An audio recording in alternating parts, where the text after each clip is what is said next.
창조절 아홉째 주일을 맞습니다. 주님 앞에 신령과 진정한 마음으로 예배 드리도록 하시겠습니다. 다 함께 일어나셔서 예배로의 부름을 함께 하시겠습니다. 너희 만민들아 손바닥을 치고 즐거운 소리로 하나님께 외칠지어다. 지존하신 여호와는 두려우시고 온 땅의 큰 왕이 되심이로다. 여호와께서 만민을 우리에게, 나라들을 우리 발 아래에 복종하게 하시며 우리를 위하여 기업을 택하시나니 곧 사랑하신 야곱의 영화로다. 하나님께서 즐거운 함성 중에 올라가시며 여호와께서 나팔 소리 중에 올라가시도다. 찬송하라, 하나님을 찬송하라. 찬송하라, 우리 왕을 찬송하라. 하나님은 온 땅의 왕이심이라. 지혜의 시로 찬송할지어다.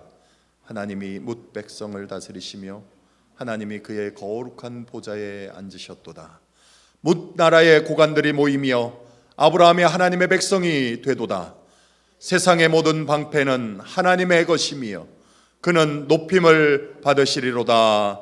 아멘. 금주에 우리가 함께 선포할 하나님의 말씀, 에베소서 5장 8절에서 10절의 말씀입니다. 우리 함께 주님의 말씀을 선포하시겠습니다. 여러분이 전에는 어둠이었으나 지금은 주님 안에서 빛입니다. 빛의 자녀답게 사십시오. 빛의 열매는 모든 선과 의와 진리에 있습니다. 주님께서 기뻐하시는 일이 무엇인지를 분별하십시오. 아멘.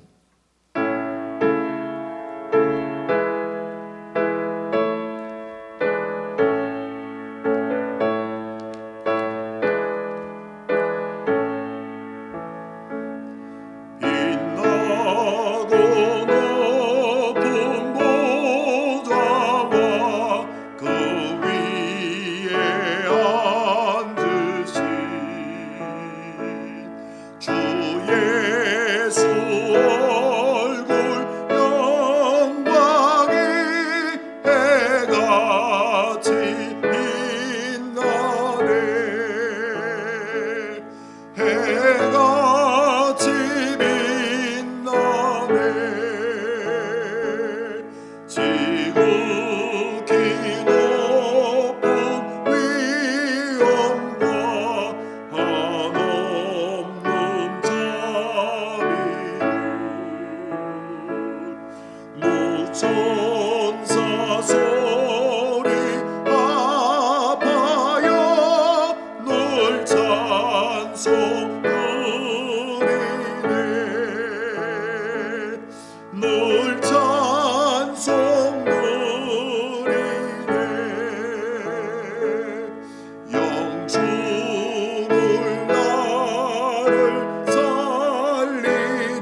다 같이 기도하겠습니다.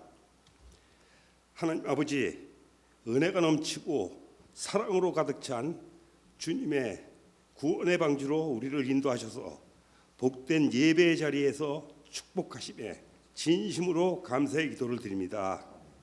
이제 계절은 단풍으로 가득했던 가을을 지나 초겨울에 들어서는 11월입니다.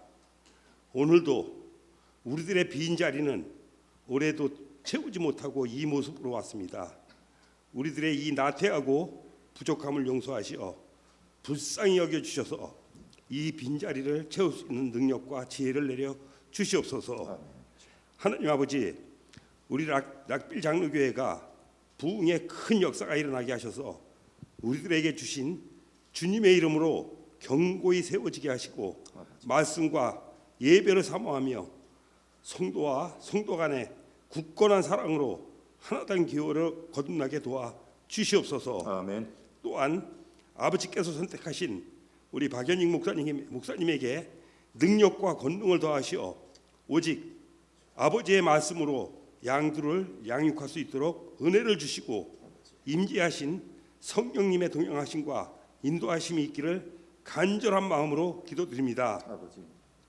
하나님 아버지, 이제 노여움을 푸시고 이 지구촌을 용서하시면 코로나19와 같은 모든 계절이 사라지고 모든 일상이 예전처럼 안정되어 다시 이전처럼 모이는 데 힘쓰는 교회가 될 수 있도록 우리에게 자비를 베풀어 주시옵소서. 특별히 하나님 아버지께서 내리시는 축복이 우리 교회와 목사님과 우리 모두에게 폭포수처럼 내려주시어 우리 락빌 형제가 우리 또 가족들이 마음껏 받아 누리며 천국의 소망을 향해 한 발 한 발 은혜로 걸어가게 도와 주시옵소서. 아멘. 하나님 아버지, 오늘도 우리의 기도를 외면하지 마시고 몸된 교회의 어린 영혼들을 축복하여 크신 능력과 지혜를 허락하여 주시옵소서. 아멘.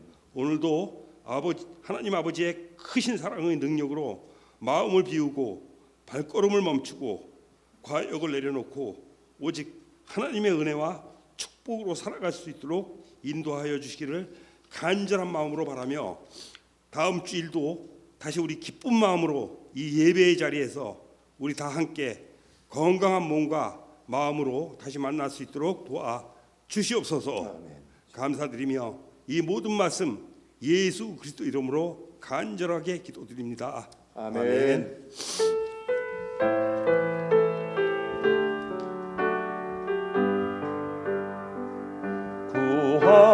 구합니다. 내가 주의 은혜를 나의 삶에 충만한 주의 은혜를 원합니다.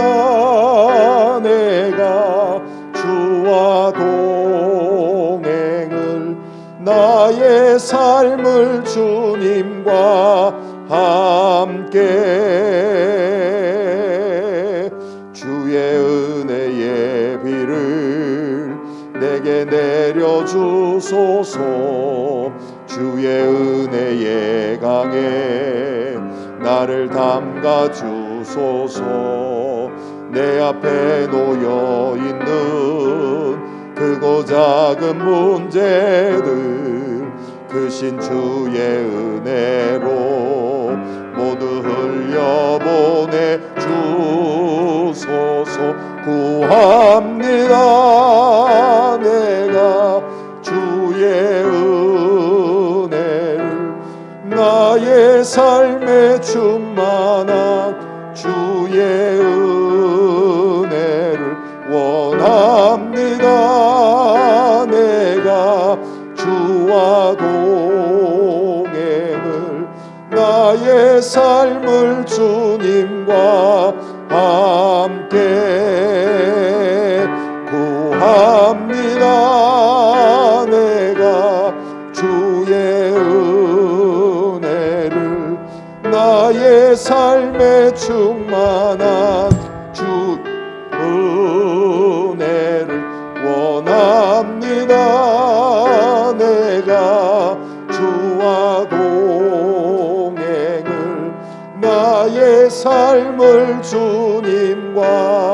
함께.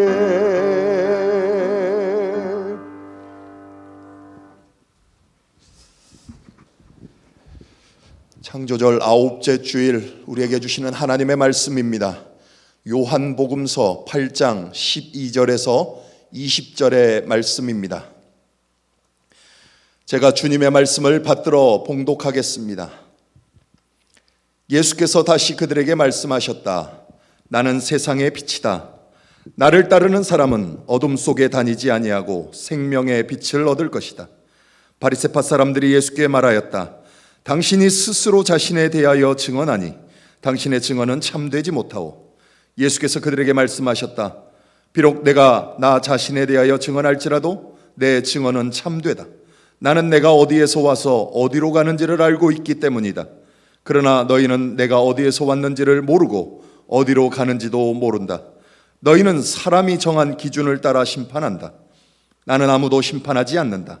그러나 내가 심판하면 내 심판은 참되다.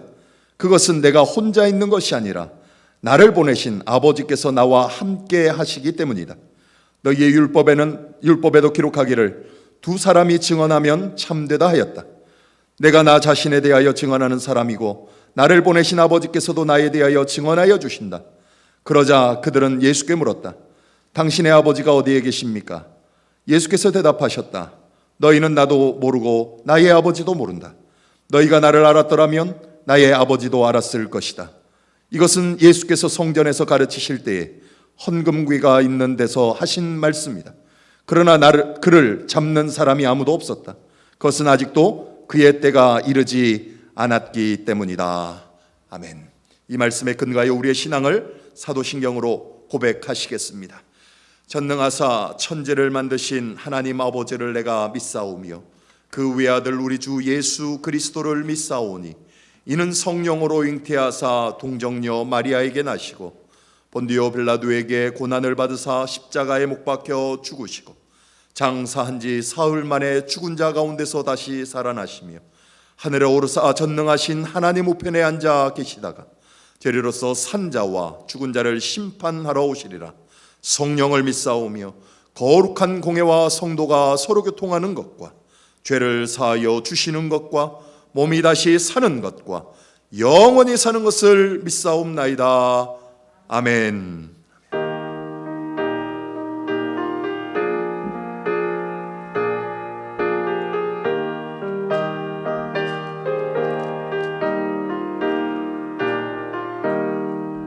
온 세상이 캄캄하여서 참빛이 없었더니 그 빛나는 영광 나타나 온 세상 빛이었네. 영광 영광의 주 영광 영광의 주 맑은 눈빛 내게 빛이었네. 영광 영광의 주 영광 영광의 주 이 세상에 빛은 오직 주 예수님. 주 말씀을 믿는 사람 그 마음이 시원하고 그 명령을 준행하는 자 그 길이 환하겠네.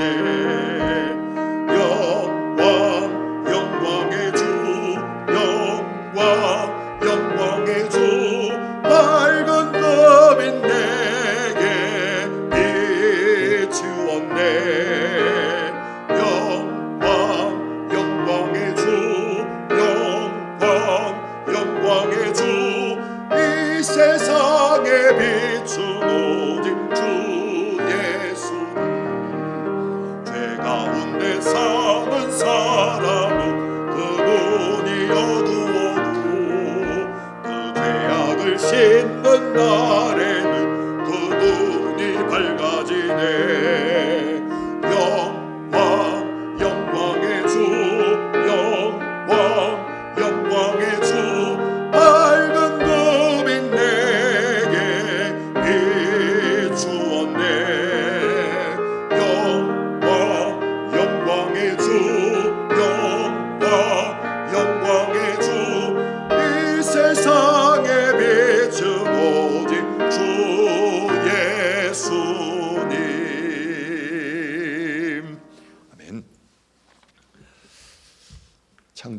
9째 주일 오늘 우리가 함께 본 요한복음서 이 8장의 말씀, 이 말씀은 요한복음 7장에 등장하는 유대인의 한 절기의 이야기가 이 8장에까지 이어지고 있는 내용을 포함합니다.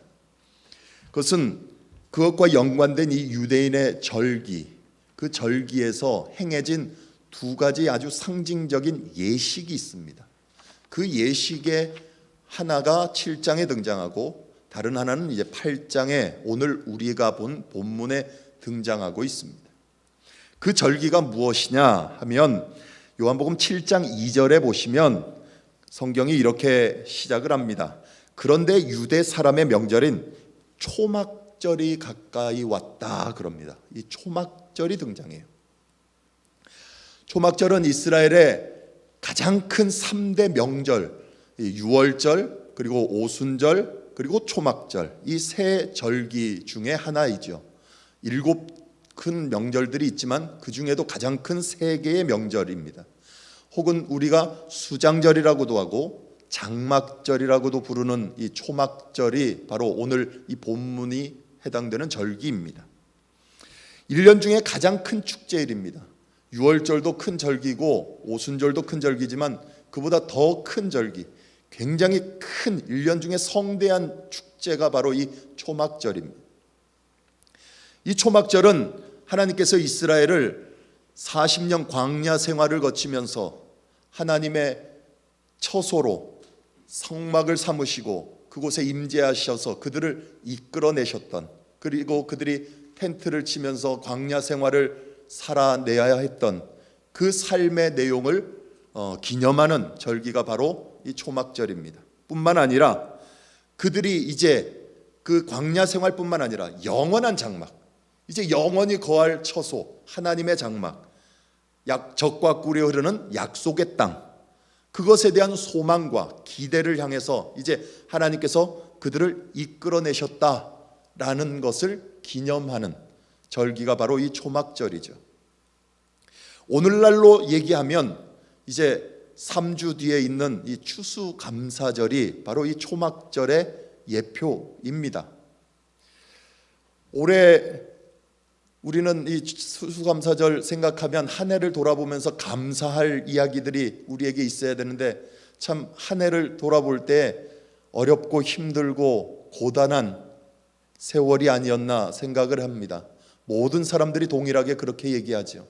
특히 더 이 코로나 때문에 코비드 19이라는 이 참 안타까운 현실 때문에 어찌 보면 이스라엘 백성들이 광야에서 생활했던 40년의 생활보다 오늘이, 지금 우리가 살아오는 오늘의 현실이 더 힘들고 어렵지 않은가, 다들 그렇게 생각들을 합니다. 그럼에도 불구하고 하나님께서는 그 한 해를, 이 한 해를 구원의 은총의 길로 하나님이 임재하시는 하나님의 처소로 삼으시는 거룩한 성전으로 우리의 삶과 우리의 삶의 터전을 삼아내시고 오늘까지 하나님의 손길로 인도하셨다는 것, 그것이 우리가 올해에 함께 감사해야 될 감사의 내용이 아닐까 싶습니다. 여러분들의 삶에도 바로 그 하나님의 은혜의 역사, 하루하루 어찌 보면 1년도 금세 지나가 버린 이 세월이 우리에게는 참 허송세월 같지만 하나님이 우리를 지금 이 순간까지 인도하셨음을 감사할 수 있는 여러분들의 신앙의 절기가 되어야 될 줄 믿습니다. 뿐만 아니라 이제 이스라엘 백성들이 영원한 장막, 하나님 나라를 사모했던 것처럼 이 상황들을 하나님께서 친히 회복시키시고 우리로 하여금 영원한 안식, 영원한 삶의 자리가 있음을 소망하고 기대할 수 있도록, 주님을 바라보며 살아갈 수 있도록 우리를 인도하신다는 그 회복의 기쁨과 감격 가운데 이 시기를 이겨내야 될 줄 믿습니다. 여러분들의 삶이 그러한 은혜로 채워지는 이 한 절기와 또 여러분들의 인생이 되기를 주님의 이름으로 간절히 축원드립니다. 이 말씀이 바로 그 말씀의 위로가 되기를 소망합니다. 오늘 함께 보신 이 말씀에 지금 제가 언급했던 것처럼 초막절에 행해졌던 중요한 두 예식이 있다고 했습니다. 그 중에 한 예식이 이 물과 관련된 겁니다. 제가 지난 5월 성령 강림 주일날 이 7장 요한복음 7장 37절에서 44절의 말씀을 본문으로 해서 이 물에 관련된 설교를 한 적이 있어요.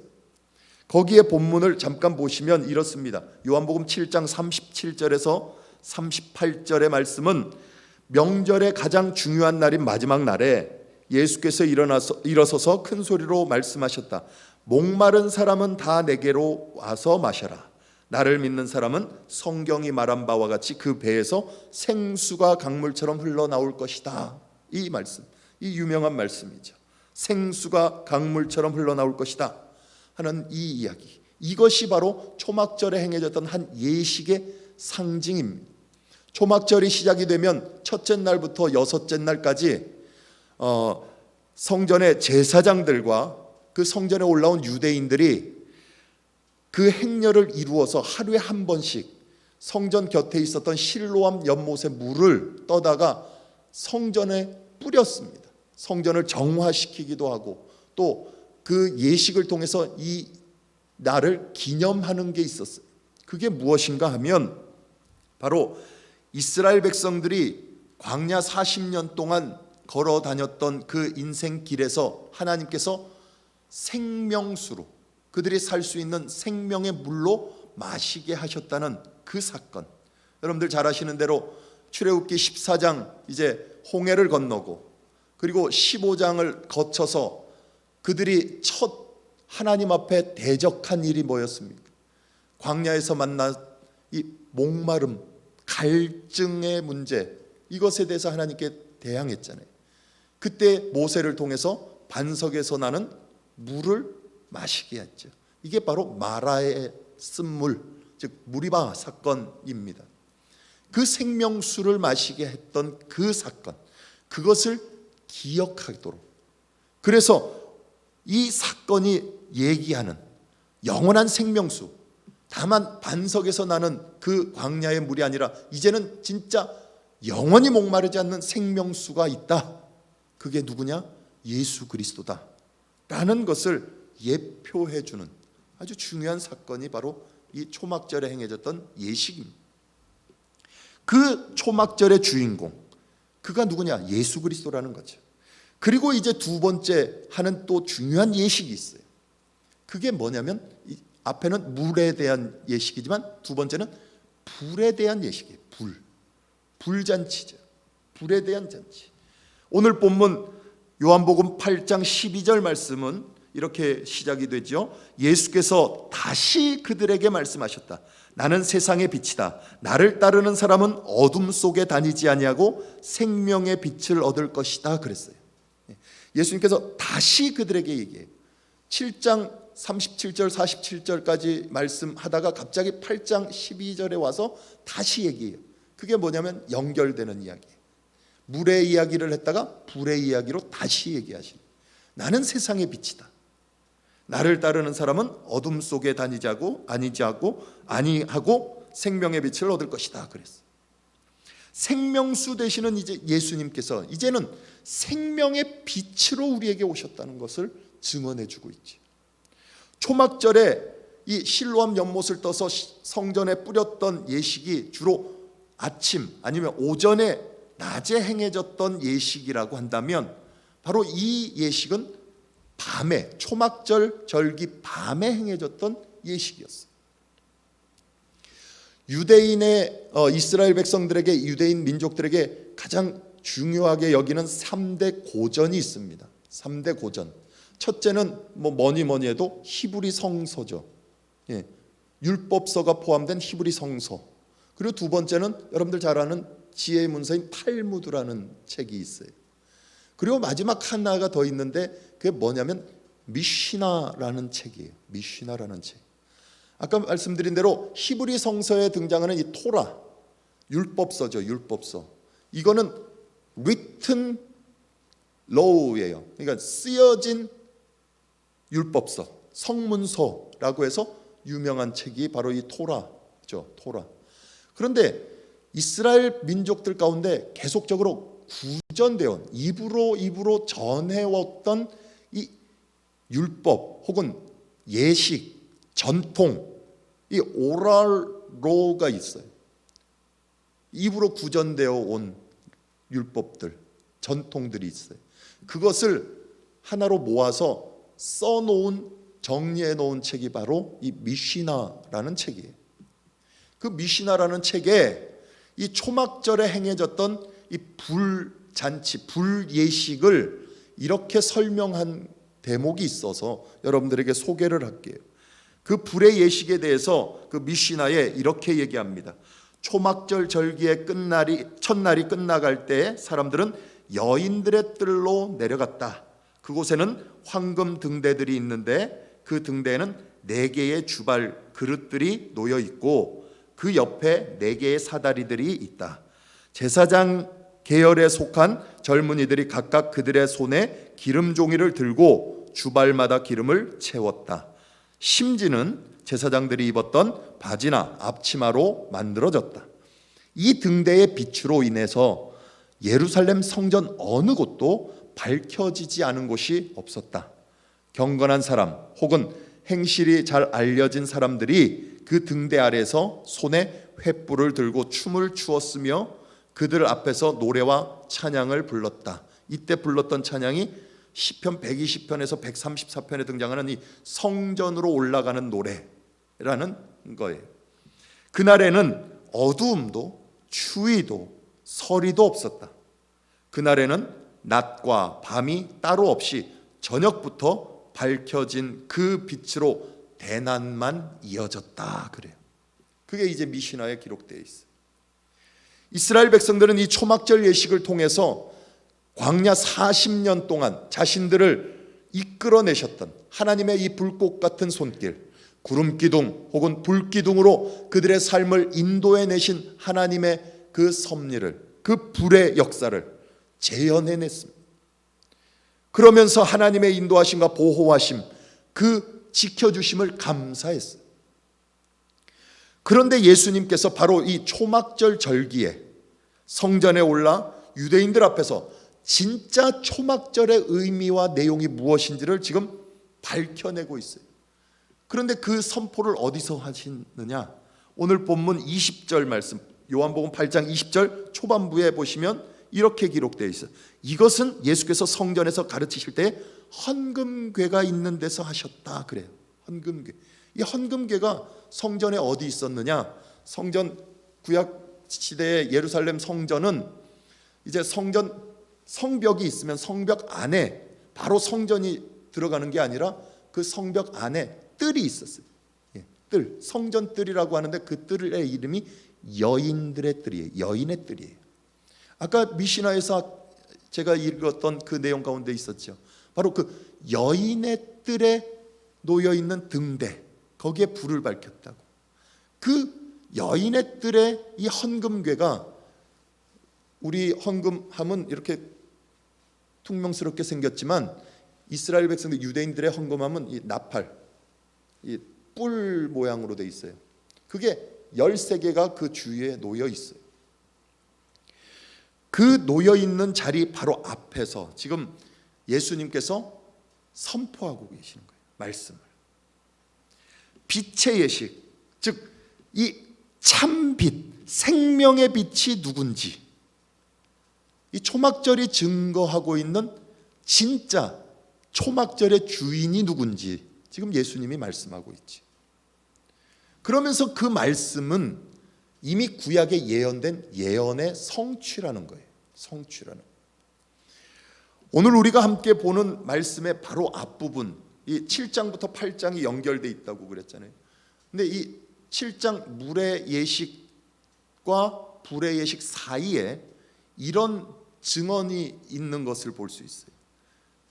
바리새인과 여러분들이 잘 아는 이 요한복음 3장에 등장하는 니고데모라는 사람이 대화를 합니다. 대화를 하는데 그 대화에 오고 가는 내용 가운데 이 구약의 예언에 관한 이야기를 거기에서 언급하고 있어요. 요한복음 7장 50절 말씀을 한번 보시면 성경이 이렇게 얘기합니다. 50절에서 52절이에요. 그들 가운데 한 사람으로 전에 예수를 찾아간 니고데모가 그들에게 말하였다. 바리새인들에게 말한 겁니다. 우리의 율법으로는 먼저 그 사람의 말을 들어보거나 또 그가 하는 일을 알아보거나 하지 않고서는 그를 심판하지 않는 것이 아니요. 그들이 니고데모에게 말하였다. 당신도 갈릴리 사람이요? 성경을 살펴보시오. 그러면 갈릴리에서는 예언자가 나오지 않는다는 것을 알게 될 것이요. 그럽니다. 바리새인들은 이미 구약 이야기를 잘 알기 때문에 그 얘기를 한 거예요. 근데 잘못 알고 있었던 거죠. 니고데모, 즉 예수님에게 찾아가서 요한복음 3장에 영생이 무엇입니까? 영생을 어떻게 얻습니까? 라고 이야기했던 그 자예요. 니고데모도 바리새인입니다. 그런데 니고데모가 예수님을 만나고 나서 약간 예수님에게 조금 마음이 기울었던 사람인 것 같아요. 그런데 바리새인들이 당신도 갈릴리 사람이냐? 물으면서 저 사람, 저 예수라는 사람은 갈릴리 사람인데 갈릴리에서는 절대 선지자가, 예언자가 나올 수 없다. 그게 법이다. 이 얘기를 하는 거예요.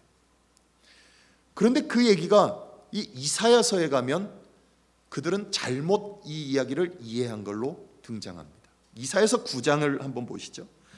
이사야서 9장 1절 2절에 보시면 이렇게 성경이 이야기합니다. 우리 같이 한번 읽어보실까요? 9장 1절 2절입니다. 어둠 속에서 고통받던 백성에게서 어둠이 거칠 날이 온다. 옛적에는 주님께서 스불론 땅과 납달리 땅으로 멸시를 받게 버려두셨으나 그 뒤로는 주님께서 서쪽 지중해로부터 요단강 동쪽 지역에 이르기까지 그리고 이방 사람이 살고 있는 갈릴리 지역까지 이 모든 지역을 영화롭게 하실 것이다. 어둠 속에서 헤매던 백성이 큰 빛을 보았고 죽음의 그림자가 드리운 땅에 사는 사람들에게 빛이 비쳤다 그래요. 이사야는 벌써 얘기를 했어요. 예언을 했죠. 이 빛이 누굴까요? 누구에 대한 예언이죠? 예수 그리스도 메시아에 대한 예언이에요. 메시아.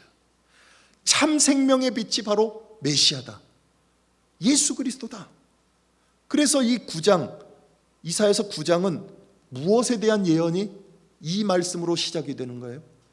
예, 보세요. 9장 6절 보세요. 6절부터 보시면요, 여러분들 잘 아는 말씀이 나와요. 한 아기가 우리를 위해 태어났다. 우리가 한 아들을 모셨다. 그는 우리의 통치자가 될 것이다. 그의 이름은 놀라우신 조언자, 전능하신 하나님, 영존하시는 아버지, 평화의 왕이라고 부를 것이다. 그의 왕권은 점점 더 커지고 나라의 평화도 끝없이 이어질 것이다. 그가 다윗의 보좌와 왕국 위에 앉아서 이제부터 영원히 공평과 정의로 그 나라를 굳게 세울 것이다. 만군의 주님의 열심히 이것을 반드시 이루실 것이다. 누구의 예언이죠? 메시아. 그렇습니다. 예수 그리스도에 대한 예언.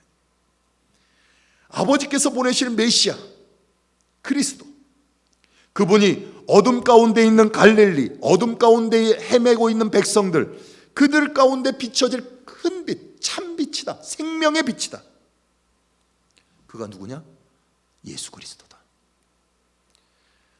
요한복음의 이야기가 바로 그걸 지적하고 있는 거지. 바리새인, 너희들이 잘못 알고 있다. 너희들이 틀렸다. 이거지.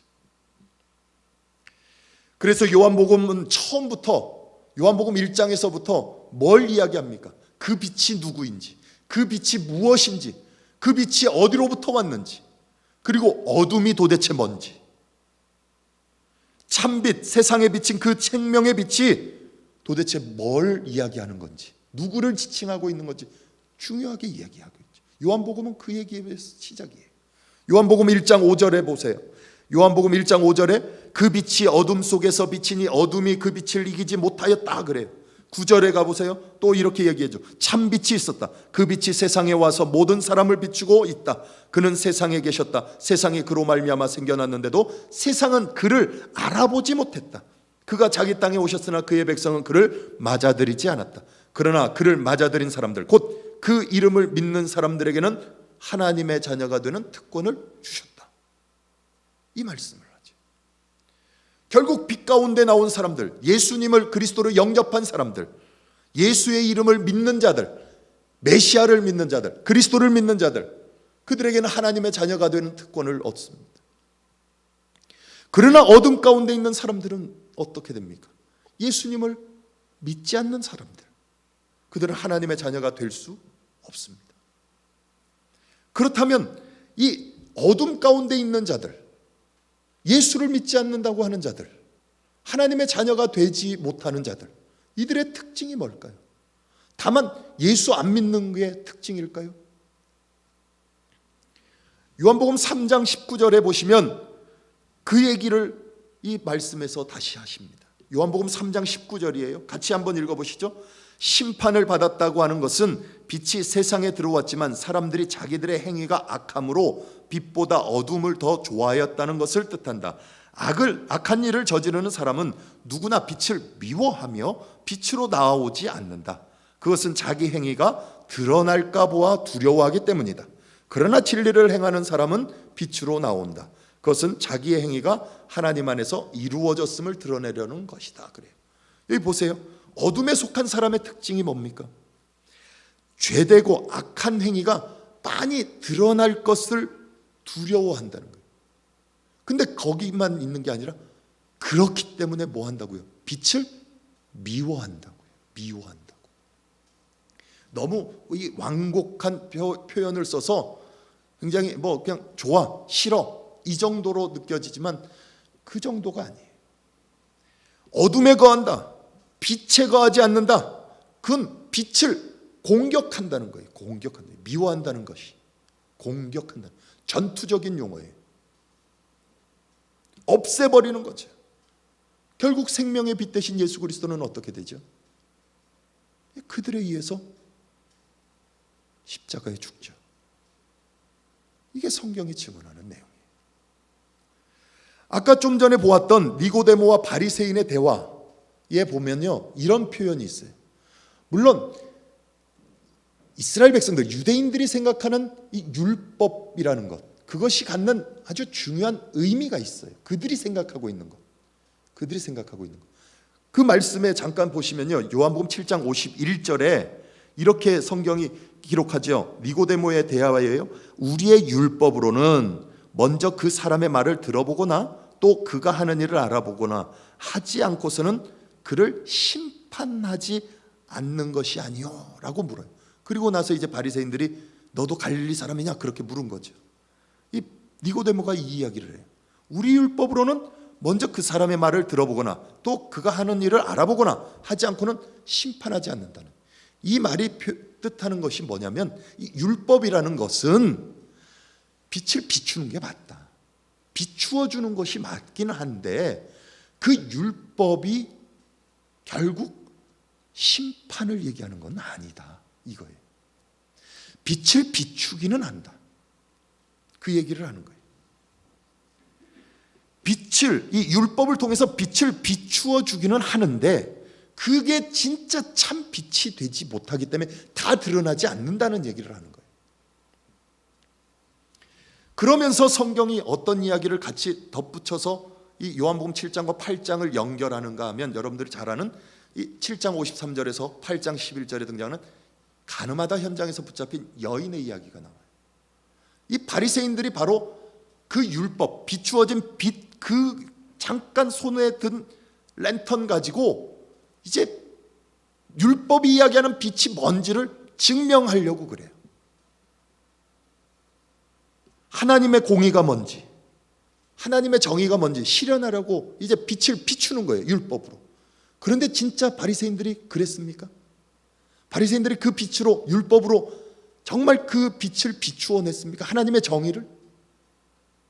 8장에 뭐라고 돼 있죠? 그게? 아니요. 바리새인들은 뭐 하려고 현장에서 붙잡힌 여인을 거기 잡아왔죠? 예수를 시험하려고. 예수를 붙잡을 시험거리를 찾으려고요. 하나님의 정의를 드러내려고 한 게 아니고, 하나님의 공의를 그 빛으로 확인시키려고 한 게 아니라 뭐 하려고요?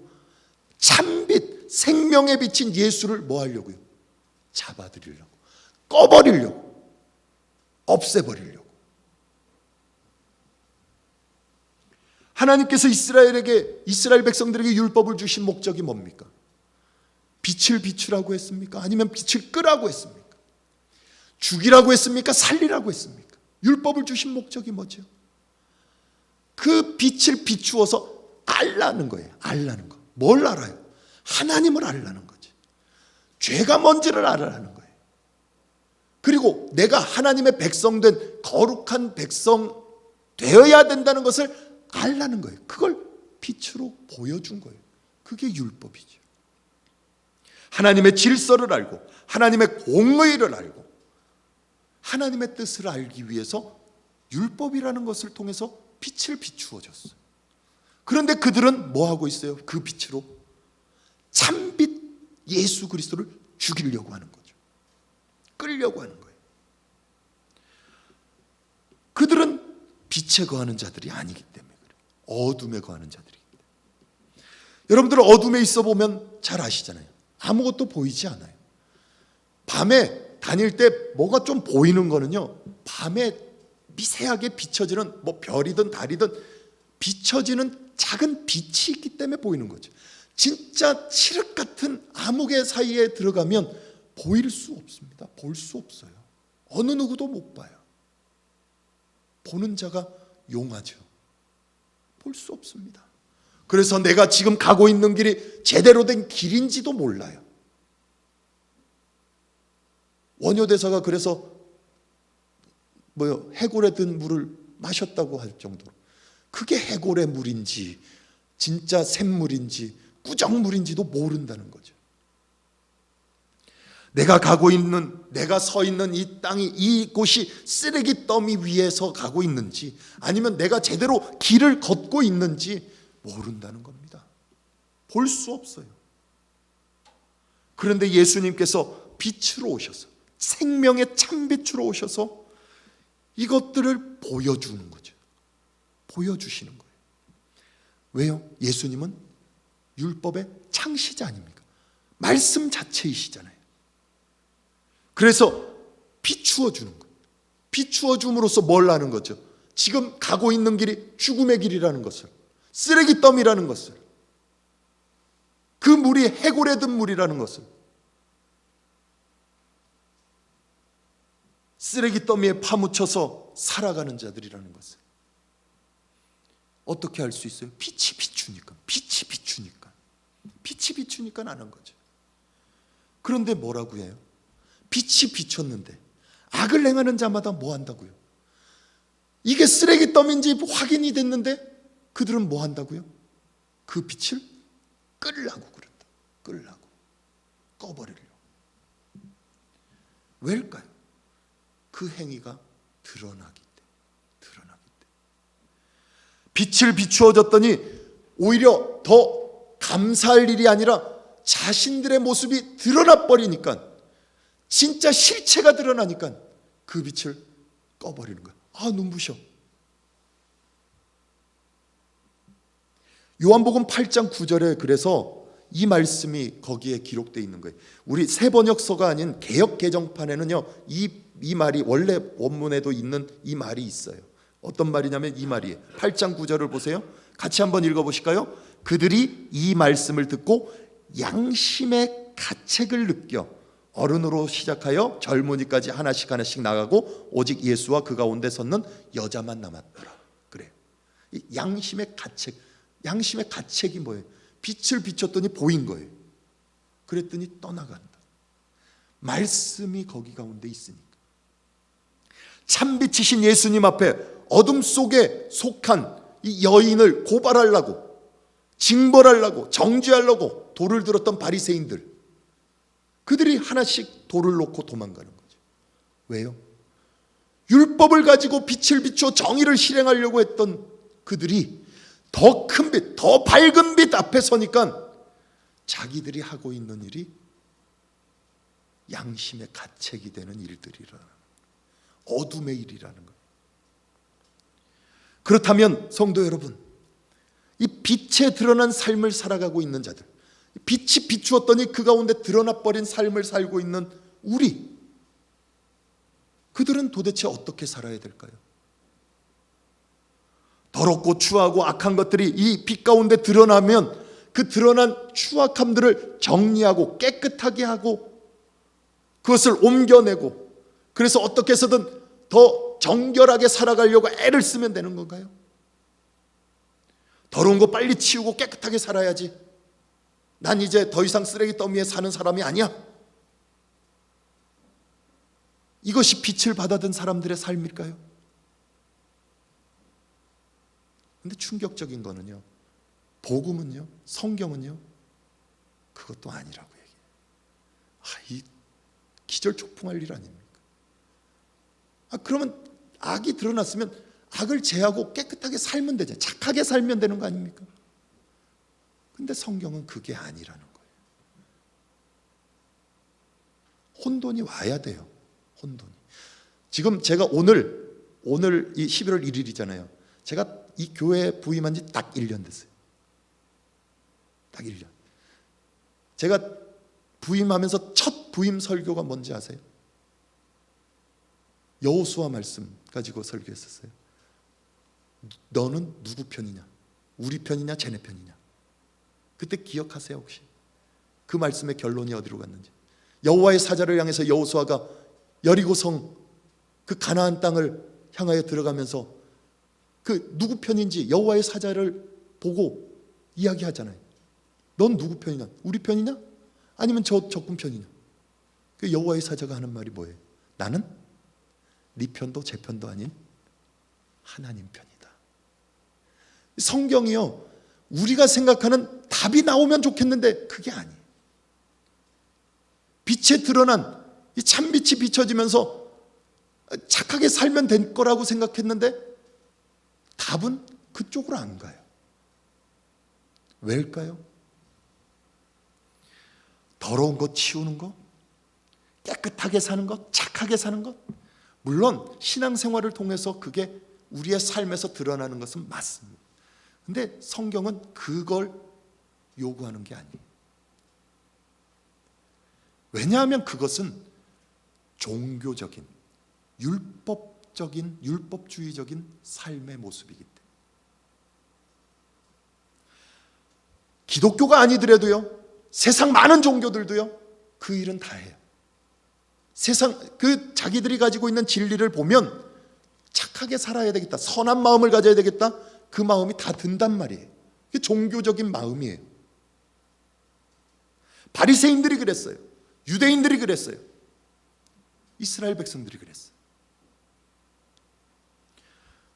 잘 생각해 보세요. 마태복음 여러분들 성경에 보면 마태복음 12장에도 그렇고 누가복음, 마가복음에 등장하는 이 한 귀신을 쫓아냈더니, 더러운 귀신 하나 쫓아냈더니 뭐요? 나중에 7 귀신 들어온 사건 아시죠? 비유. 그 왜 그랬죠? 착하게 살라고 애를 썼죠. 근데 안 되더라는 거죠. 그게 정답이 아니니까. 미국 라이프웨이 리서치 센터라는 이 기독교 리서치 센터가요, 해마다 미국 신앙인들, 미국인들, 성인들을 대상으로 신앙 조사를 하는 게 있어요. 설문 조사를 합니다. 거기에 가장 제일 큰 탑 주제는 뭐냐면 미국인들이 가지고 있는 신학적인 관점, 그들이 갖고 있는 기독교 신앙에 대한 견해가 어떤지를 묻는 질문들이에요. 그런데 4년 전에요, 미국 사람들한테 그런 질문을 했어요. 하나님 사랑하느냐, 성경을 믿느냐, 그런 질문들을 했어요. 그런데 그들이 무슨 대답을 한 줄 아십니까? 여러분, 미국 사람들 다 하나님 믿고 성경 다 사랑하고 그럴 것 같잖아요. 충격적인 대답들을 합니다. 그 설문조사에서. 어떤 답을 하는 줄 아세요? 하나님과 성경은 사랑하는데 그 내용은 제대로 알지 못한다. 이게 무슨 말입니까? 그들이요, 이야기하는 대답이에요. 사람들 대부분 다라는 거는 거의 미세한 몇 명 빼고는 다 천국 간대요. 그리고 그 천국은 어떤 곳인지 아세요? 자기와 사랑했던 사람들이 나중에 결국 만날 곳이 천국이라고 얘기해요. 여러분들, 이게 미국 사람들의 관점에서 나온 신앙적인 견해예요. 여러분들 이해되세요? 그뿐만 아니에요. 그 대답한 사람들의 74%가요, 사람들은 다 아주 작은 죄는 있다. 아주 작은 죄들은 짓는다 이게. 그런데 그 작은 죄 때문에 영벌에 들어갈 수 없다는 얘기를 해요.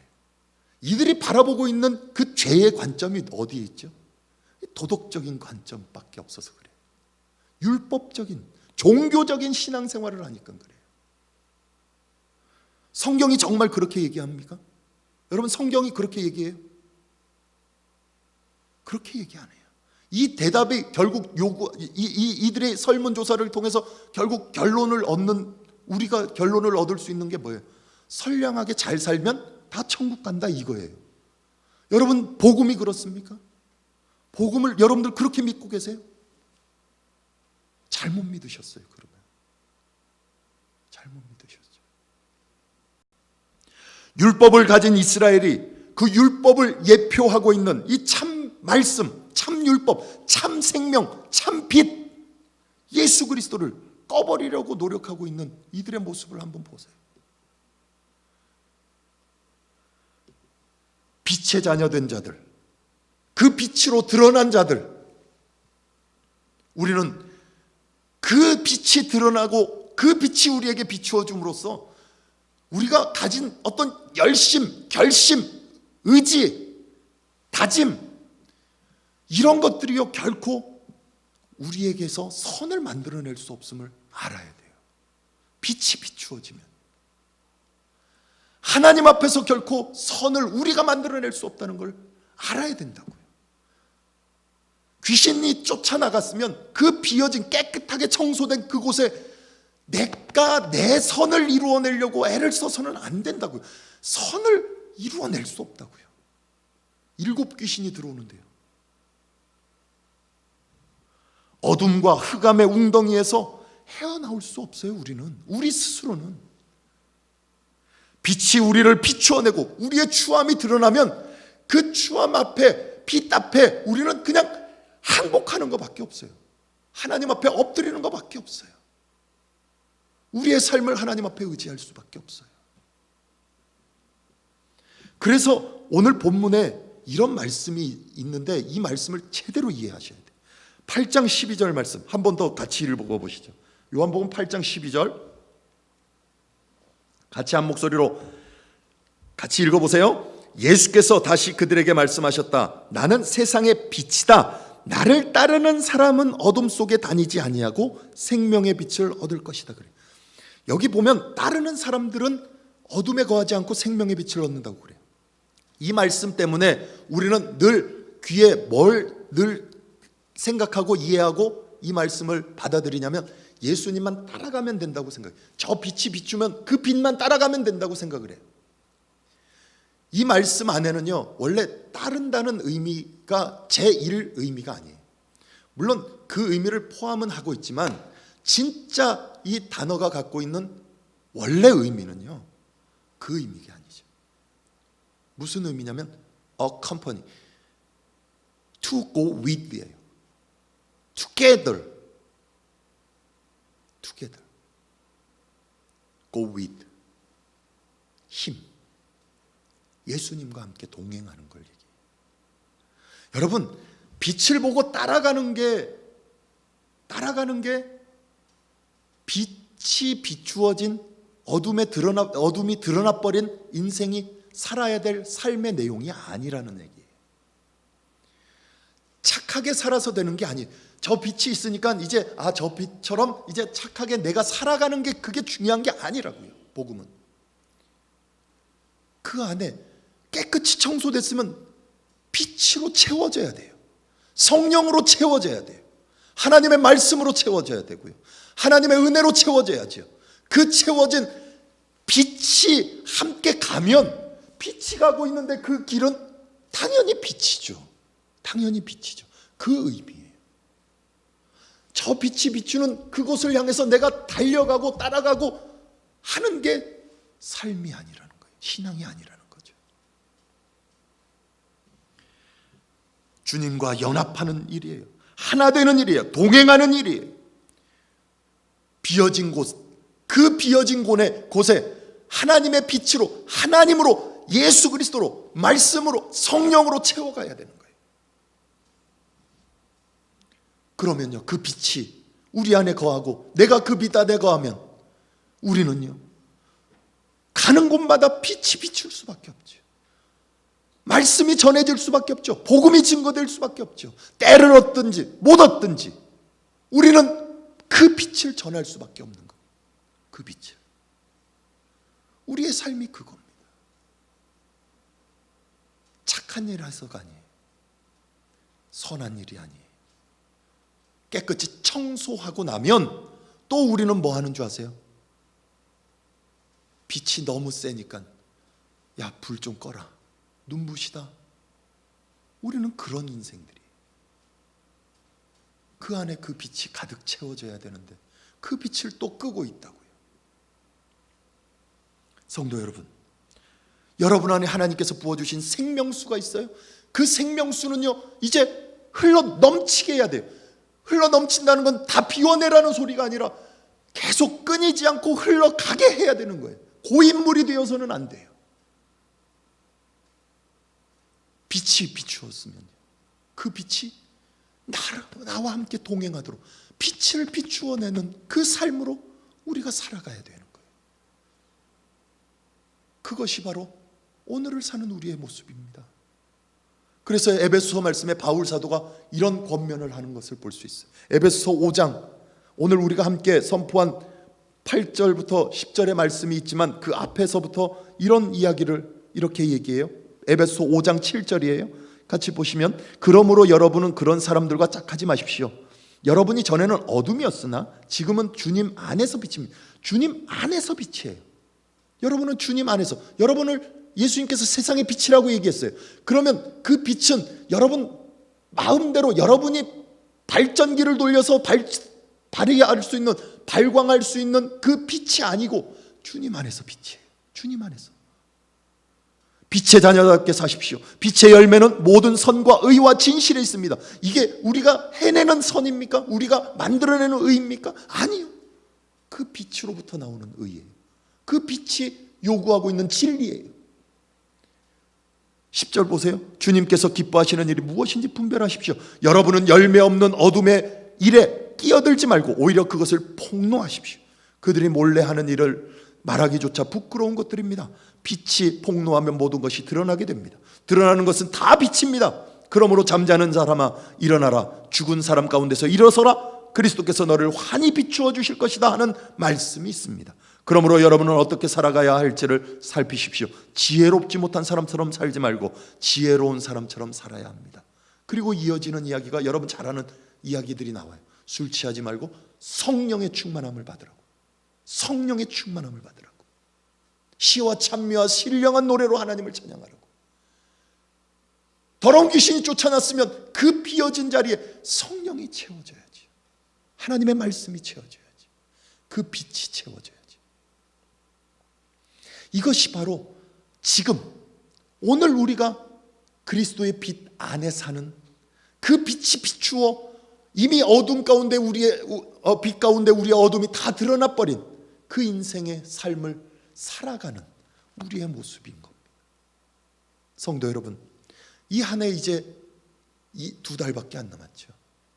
여러분들의 삶에서 다시 한번 한 해를 돌아보면서 이제 감사절을 준비하고 주님의 오심을 기다리는 대강절, 대림절을 준비하고 한 해를 마무리할 겁니다.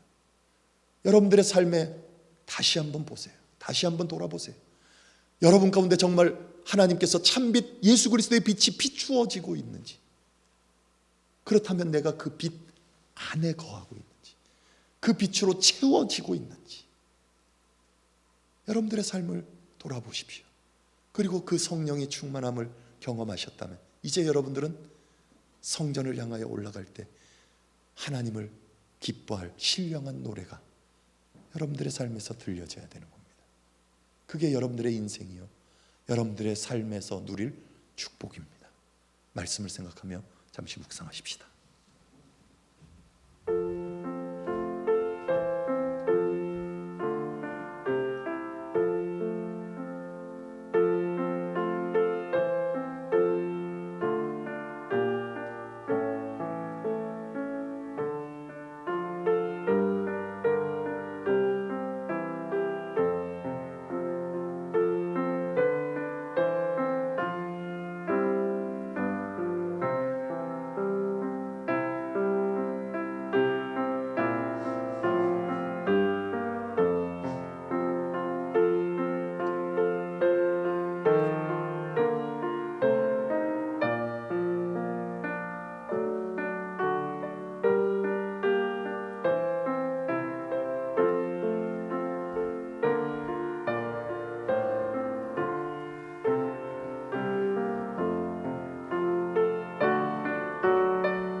함께 하나님 앞에 봉헌하시겠습니다.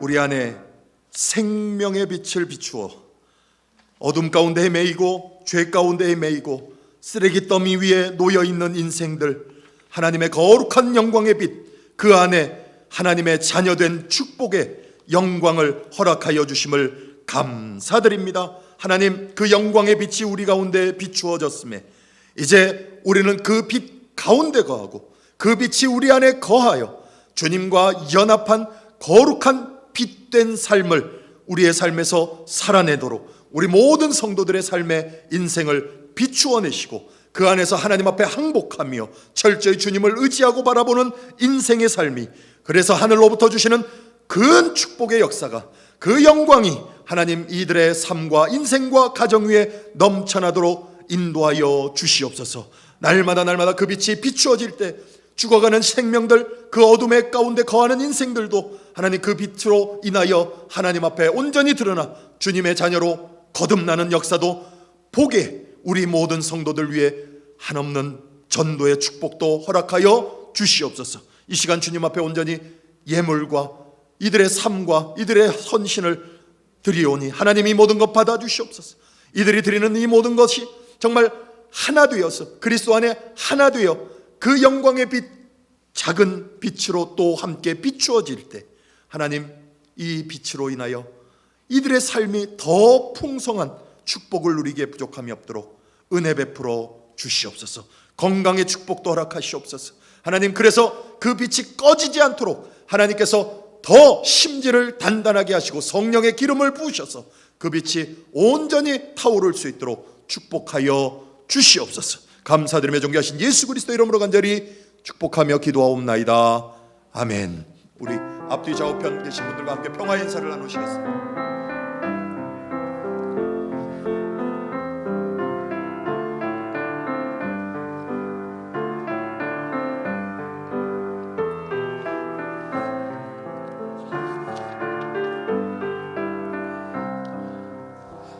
창조절 9째 주일, 주님의 거룩한 성전에 함께 모여 주의 은혜를 누리고 하나님을 경험하고 하나님의 거룩한 빛을 마음 가운데 온전히 채움받고 주님의 은혜의 길에 함께 서기를 결단하는 여러분들 위해 주님의 축복과 위로와 평강이 늘 넘치시기를 주님의 이름으로 다시 한번 축원드립니다. 우리 영상 앞에 있는 우리 모든 성도들도 그 하나님의 영광의 빛 가운데 늘 거하시며 삶의 평안을 온전히 누리시기를 부탁을 드립니다. 기타 여러 모임들과 여러 교회에 진행되는 상황들을 주보를 참조해 주시면 감사하겠습니다. 몇 가지 알리는 말씀 드립니다. 이번 주 토요일, 돌아오는 토요일 7시에 친교실에서 11월 정기당회가 있습니다. 당회원들은 기억해 주시면 감사하겠습니다. 그리고 지난 이 팬데믹 기간 동안 함께 모여서 공부해야 되는데 그러지 못하고 영상으로 온라인 줌으로 공부를 했던 이 목양위원회 복음을 통한 새생명교육, 원래 우리 새신자가 등록하고 그 다음 이제 공부하는 등록교인이 되기 위해서 공부하는 성경 공부가 있는데 다 마치지 못한 것을 영상으로 끝냈습니다. 지난 주간에 다 마쳐서 과정을 다 마쳤고 이제 그 과정에 함께 동참하지 못한 분들도 계시고요. 또 이제 그 사이에 혹 새로 오신 분들이 있으시다면 이제 내년 봄 학기에 다시 개강할 이 복음을 통한 새생명 교육에 동참하셔서 마무리하시고 또 동참하셔서 공부할 수 있도록 해주시면 감사하겠습니다. 주보에 나오지 않은 광고 한 가지 더 드립니다. 우리 이양미 집사님 그리고 박정환 성도님 아들인 박승재 군이 장서우 양과 이제 결혼을 하게 됩니다. 11월 5일 날 하는데 이건 우리가 생각하는 이제 결혼식 그거는 이 팬데믹 때문에 할 수 없어서 법적인 결혼만 하고 가족들끼리만 하고 나중에 시간이 되는 대로 하신다고 그러십니다.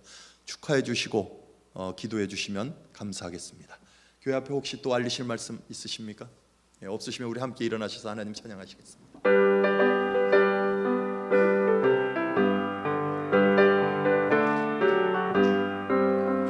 빛의 사자들이여 어서 나서 어둠을 물리치고 주의 진리 모르는 백성에게 복음의 빛 비춰라.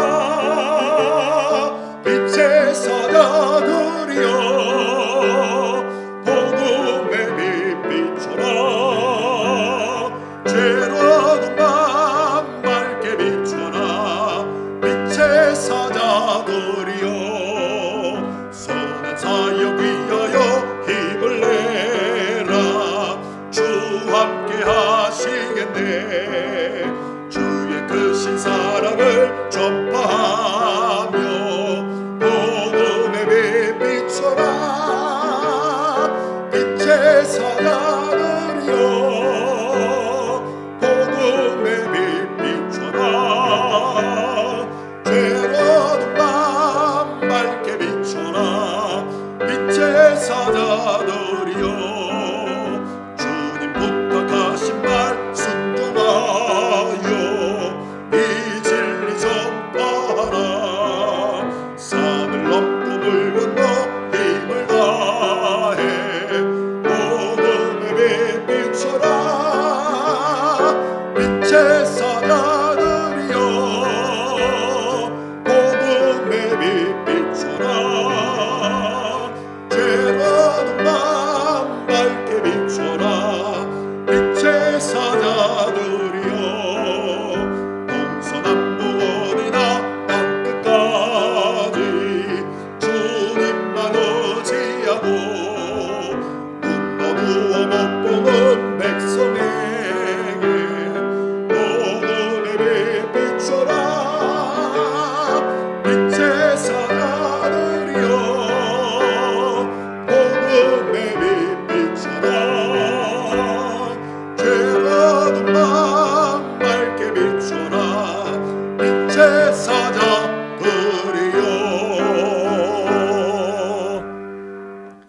우리 안에 빛을 비추셔서 그 빛에 온전히 휘어감인 바 되어 죄와 사망의 권세를 허물어뜨리고 이제는 그 죄 아래 거하지 않고 그 어둠 안에 거하지 않고 빛 안에 거하여 그 빛의 영광을 맛보고 그 빛의 삶을 누려 이제는 세상의 빛으로 세상을 그리스도의 빛으로 비추어내기를 다짐하고 그리스도와 함께 동행하며 세상으로 나아가는 우리 락빌 한인 장로교의 모든 성도들과 이 마지막 시대의 등대의 빛으로 비춰나갈 락빌 한인 장로교회 위에 주 예수 그리스도의 무한하신 은혜와 아버지 하나님의 놀라우신 사랑과 보혜사 성령 하나님의 감화감동 교통 위로 충만하심이 영원히 함께 하시기를 축원하옵나이다.